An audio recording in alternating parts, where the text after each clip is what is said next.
جو ہمیں غیر مستحکم بغیر استحکام کی صورتحال پاکستان کی، اس کا اور حل کیا ہے؟ یا تو کوئی بتا دیں نا، ٹھیک ہے. یا جو پیچھے محکمہ حب الوطنی والے جو ہیں، جو سب سے زیادہ سمجھ رکھتے ہیں، وہ ہمیں سبق دے دیں، درس دے دیں کہ دیکھیں یہ طریقہ ہے پاکستان میں استحکام لانے کے لیے. آپ صرف ان کی پرفارمنس دیکھ لیں. ایک طرف بیٹھے ہوتے ہیں جناب اسحاق ڈار، اس طرف وہ مفتاح اسماعیل صاحب کیا گفتگو کر رہے ہوتے ہیں. اور جو اسحاق ڈار صاحب وہ کہتے ہیں یہ جو انہوں نے وہاں سے توپ چلائی تھی لندن سے کہ یہ آ رہے ہیں اور ٹھیک ہوگا.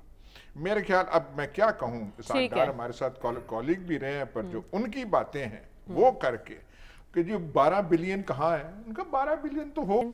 16 دسمبر کا دن ملک کی تاریخ کے سب سے بڑے سانحے اور صدمے کے زخم تازہ کر دیتا ہے. روایتی طور پر تو ان سانحات کے زخم کو تازہ کرنے اور پچھلی غلطیوں کو نہ دہرانے کا عزم پچھلی نصف دہائی سے جاری ہے، مگر محسوس یوں ہوتا ہے کہ موجودہ سیاسی اور ملکی صورتحال میں ہماری پولیٹیکل لیڈرشپ ماضی سے اور غلطیوں سے سبق سیکھنے کو تیار نہیں ہے. اب معاشی صورتحال ہو یا پھر افغان بارڈر پر ہونے والی کشیدگی، یہ تمام معاملات ایک طرف ہیں اور سیاست کا کھیل ایک طرف جاری ہے. خان صاحب کل ایک بڑا اعلان کرنے والے ہیں کہ اسمبلیاں تحلیل کی جائیں گی یا نہیں، تاریخ دیں گے، جبکہ حکومت پریشر نہ لینے کی حکمت عملی پر گامزن دکھائی دے رہی ہے.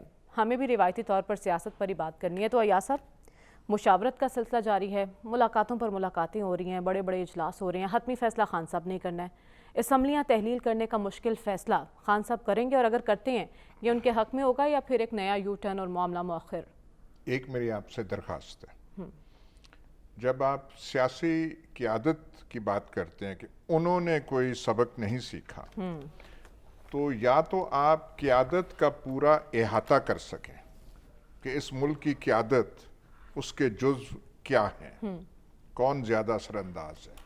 اگر آپ احاطہ نہیں کر سکتے تو پھر یہ سیاسی قیادت پہ صرف تبرے کسنا جو ہے میرا خیال اچھا نہیں ہے. ٹھیک، اتنا ہی میں جی کہہ سکتا ہوں. جہاں تک یہ ہے بات اسمبلیاں تحلیل کرنے کی، یہ جو اسمبلیاں تحلیل کرنا، ہمیں نہیں پتا، کچھ نہیں پتا. آج ڈان کا ایڈیٹوریل بھی ہے کہ خان صاحب کے کیا فیصلے ہیں، ہونے ہیں نہیں ہونے، انہوں نے تو کر دیا. جو یہاں ان کے اتحادی ہیں، جو منجے ہوئے سیاستدان ہیں اور جو سیاست کے رموز جانتے ہیں، وہ انہیں کہہ رہے چودھری ہیں، برادران وہ کہہ رہے ہیں، اور کوئی اپنے بھی ان کے پارٹی کے لوگ ہیں کہ بھائی سوچ سمجھ کے کریں. وار تب کریں جب یقین ہو کہ برابر ثابت ہو.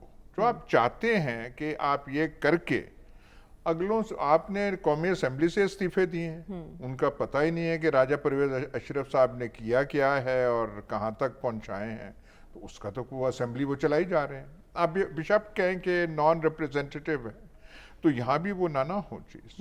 تو یہ جو کہہ رہے ہیں چودھری پرویز الہی صاحب کہ بھائی دیکھیں سوچ سمجھ کے کر لیں، جب آپ کہیں گے یہ ہے، پر ہماری رائے یہ ہے. کچھ پارٹی لوگ کہہ رہے ہیں ڈیولپمنٹ ورک ہو رہا ہے، یہ ذرا ہونے دے، کچھ کام آگے چلنے دے. اب ہمارا تو کہیں نہ 3 میں نہ 13 میں، لیکن ہمارا گاؤں بھگوال ہے، اس کے وہ سڑک کا منصوبہ تھا جو چیف منسٹر صاحب سے درخواست کی تھی، انہوں نے مہربانی کر کے وہ کر دیا. اور اس کا وہ جو ہے، میں نے سنا ہے، میں نے کاغذ نہیں دیکھے، کہ آج وہ سارا اپروول وغیرہ اچھا جو ہو گیا ہے. تو ہم تو کہیں گے کہ ایسے سڑکیں تھوڑی بننے دیں، ورک آرڈر جاری ہونے دیں، جو آپ کے لوگ ہیں پی ٹی آئی کے اور جو آپ کے ان کے کام ہونے دیں. اور وار آپ تب چلائیں، تب ماریں جب آپ کا مقصد حاصل ہو، جب سارا کچھ ہل جائے. اور یہ جو ہے حکومت، یہ صرف اپنے بل پہ نہیں کھڑی. اچھا، یہ مطلب اسے وہ جو ٹیک ہوتی ہے جب آپ بلڈنگ کرتے ہوئے، جو سہارے جو ہوتی ہے، جس کا بار بار یہ ذکر کرتے ہیں، پھٹے اور فریب زندگی ہے، سہاروں کی زندگی، وہ تو ہمارا وہ جو ہے لوگو بن گیا ہے نا فریب. پر یہاں اس وقت جو ہے، آپ کسی ٹھیکیدار نے بھی اتنے نہیں لگائی ہوں گی حکومت کو کھڑا کرنے، جتنا کہ یہ جو ہے 23 تھانوں والی جو سرکار ہے، جس میں ہمارے دوست رانا ثناء اللہ ہیں جو سب سے ایفیکٹو آدمی ہیں. اچھا، شکر ہے ایک سیاسی آدمی وہاں ہے. نہیں تو میں اگر وہ 75 وزراء کا آپ سے نام پوچھوں، میرے خیال 2-3 سے زیادہ آپ شاید بیان نہ کر بالکل ایسا ہی ہے، آپ کہیں، پر رانا معاونین ثناء اللہ خصوصی وہ بہت ہیں، نمایاں اس میں ہوتے ہیں، پرانے سیاستدان ہیں. تو یہ جو ہمیں نہیں پتا کیا ہوگا. ہم ٹھیک ہے. کہتے ہیں بھائی الیکشن ہو، سب کچھ ہو، کلاڑی تب چلے اسمبلیوں پہ جب لوہا جب گرم ایک ہو. دم سب کچھ ہل جائے. وہ پیچھے جو سہارا دینے والے ہیں نا، وہ جو پھٹے لگاتے ہیں، وہ بھی کوئی اتنے بھولے نہیں ہوتے. انہوں نے کیا کیا پتہ نہیں ریاست کے پرویز اگلا الہی منزل صاحب جیل ہے مرکز نگاہ بنے ہوئے ہیں. ابھی آپ نے تعریف بھی کی ان کی بہت، ان کی سیاست کی. صدر صاحب سے ان کی 2 ملاقاتیں ہوئی ہیں، پھر پرویز خٹک صاحب ان سے ملے ہیں، اسد قیصر صاحب ان سے ملے ہیں. کیا لگتا ہے آپ کو وہ مان نہیں رہے یا وہ مشورے دے رہی ہیں؟ کوئی سیٹ ایڈجسٹمنٹ کی بھی بات ہو رہی ہے؟ یہ کیا ہو رہا ہے پرویز الہی صاحب سے ملاقاتوں کا سلسلہ؟ ایڈجسٹمنٹ کی تو شاید آپ آج کی ایک خبر تھی ہماری اخبار میں، دنیا میں، تو شاید اس کا حوالہ دے.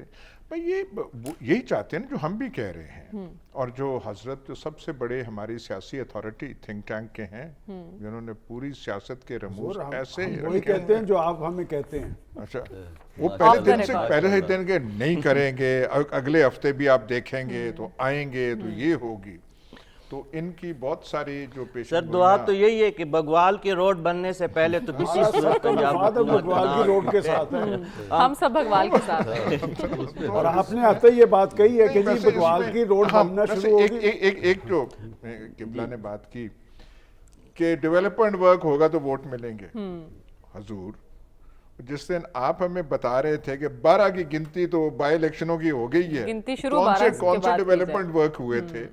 یہ جو جلسے جلوس یہ سارے، اور جو کل بھی جو مجمع جو اکٹھا ہوگا لبرٹی چوک میں، وہاں پہ کون سے فوارے لبرٹی چوک میں لگیں گے کہ دیکھ کے کہیں گے ہم کے فوارے دیکھ کے آ رہے ہیں. ایک لوگوں نے ذہن اپنا بنایا ہوا ہے اس میں کہ ہم نے ایسے ووٹ کرنا ہے. اور ایک بات اور ہے، آپ ڈیلے کرتے ہیں الیکشن، جو بھی کرتے ہیں، جو ہمیں غیر مستحکم، بغیر استحکام کی صورتحال پاکستان کو، اس کا اور حل کیا ہے؟ یا تو کوئی بتا دینا. ٹھیک ہے. یا جو پیچھے محکمہ حب الوطنی والے جو ہیں، جو سب سے زیادہ سمجھ رکھتے ہیں، وہ ہمیں سبق دے دیں، درس دے دیں کہ دیکھیں یہ طریقہ ہے پاکستان میں استحکام لانے کے لیے. آپ صرف ان کی پرفارمنس دیکھ لیں. ایک طرف بیٹھے ہوتے ہیں جناب اسحاق ڈار، اس طرف وہ مفتاح اسماعیل صاحب، کیا گفتگو کر رہے ہوتے ہیں. اور جو اسحاق ڈار صاحب وہ کہتے ہیں یہ جو انہوں نے وہاں سے توپ چلائی تھی لندن سے کہ یہ آ رہے ہیں اور ٹھیک ہوگا. میرے خیال، اب میں کیا کہوں، اسحاق ڈار ہمارے ساتھ کولیگ بھی رہے ہیں، پر جو ان کی باتیں ہیں وہ کر کے کہ جی 12 بلین کہاں ہے، ان کا 12 بلین تو ہو گئے ہیں نا، 3 بلین وہ تو 2 بلین وہ تو 1 بلین چین سے تو فلانا. انہوں نے 11 بلین کا حساب دے دیا، 1 بلین رہ گیا. وہ 200 سے نیچے آئے گا ڈالر، اس بات پہ بھی ابھی تک قائم ہے. لیکن